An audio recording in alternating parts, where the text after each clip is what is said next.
ოპოზიცია ხელისუფლებას მეგობარი აქტის საპასუხო განცხადების მიღების გამო აკრიტიკებს. საქართველოს პარლამენტმა ამერიკის შეერთებული შტატების წარმომადგენელთა პალატის მიერ მიღებული მეგობარი აქტის პასუხად 11 გვერდისგან შემდგარი განცხადების პროექტი 87 ხმით ერთხმად დაამტკიცა.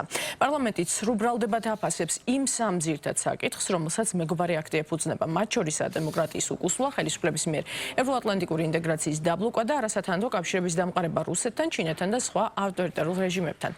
ქართული ოცნების შეფასებით პარლამენტი ვალდებულია კონგრესში გაჟღერებულ ბრალდებებს ფაქტებით არგუმენტირებული პასუხი გასცეს. კენჭისყრას და პარლამენტის ოფიციალურ პასუხს მწვავე რეაქციები მოყვა ოპოზიციაში. ოპოზიციონერი დეპუტატების თქმით, დამოუკიდებლობის გამოცხადებიდან პირველი შემთხვევა, როდესაც საქართველოს პარლამენტი ამერიკის წინააღმდეგ მტრული შინაარსის დადგენილებას იღებს, რაც კიდევ ერთი დასტურია იმისა, რომ ქართული ოცნება რეალურად რუსეთიდან არის მართული.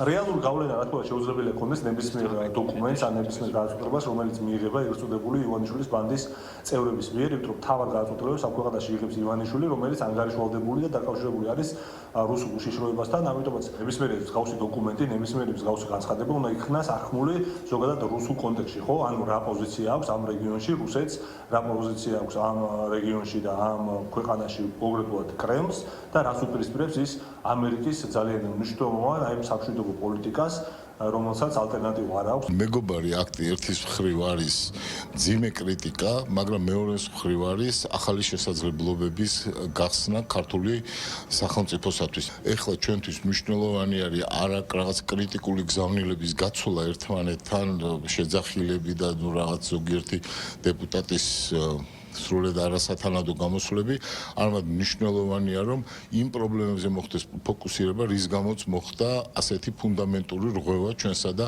დასავლურ სამყაროს შორის. ეს არის სრული დემაგოგია და პროპაგანდა. ხა ჩვენ ეგრე ამ დოკუმენტში ისიც წერია, რომ თურმე ამ ქვეყანაში არსებობს დამოუკიდებელი სასამართლო, რომ თურმე ამ ქვეყანაში ტარდება თავისუფალი და სამართლიანი არჩევნები. რა თქმა უნდა, ეს ყველაფერი არის პროპაგანდის ნაწილი. ასე, ოცნებას რომ ვკითხოთ, ეკონომიკური აღმავლობაც გვაქვს ერთის მხრივ, ციფრებით და მანიპულირებული სტატისტიკით. რა მნიშვნელობა აქვს რუსეთთან, ასე ვთქვათ, ოფიციალურ ურთიერთობას, როდესაც არაოფიციალურადაც ბევრად მეტად შეგიძლია დააზიანოს შენი ქვეყნის ინტერესები და სამწუხაროდ ოცნება აკეთებს ამას. აქტი, რომელიც მიიღეს, მეგობრული დაარქვეს. სინამდვილეში ეს არის მავნებლური აქტი, მტრული აქტი საქართველოს წინააღმდეგ, სადაც მოხმობილია არაერთი ყურით მოთხრეული რაღაც სიგიჟეები.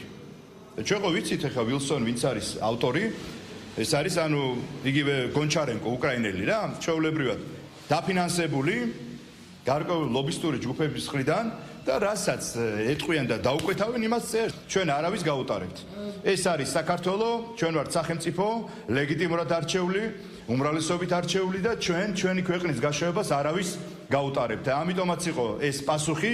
ჩვენ გონია რომ ამას რეაგირება წესით უნდა მოყვეს და შესაბამისად ნორმალიზება უნდა დაიწყოს ქართულ-ამერიკული ურთიერთობები. ჩვენ ამასთან დაკავშირებით არაერთხელ გავაკეთეთ განცხადება, ხა ბურთი, ასე ვთქვათ, ამერიკის მხარეს არის. ამას აქვს ორი მნიშვნელობა, ერთი მიმდინარე პოლიტიკური და მეორე ისტორიული. ამ მიმდინარე პოლიტიკის პერიოდში, როდესაც ჩვენ ვსაუბრობთ ამერიკასთან გადატვირთვის აუცილებლობაზე, ესეთი არაობიექტური და პირდაპირ მტრული და არამეგობრული აქტი არ უნდა იყოს ამ პოლიტიკის ხელის შემშლელი.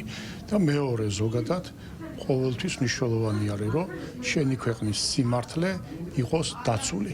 ამას მომავლისათვის აქვს ძალიან დიდი მნიშვნელობა. ამ კუთხით ვამბობ, ისტორიული მნიშვნელობაც აქვს.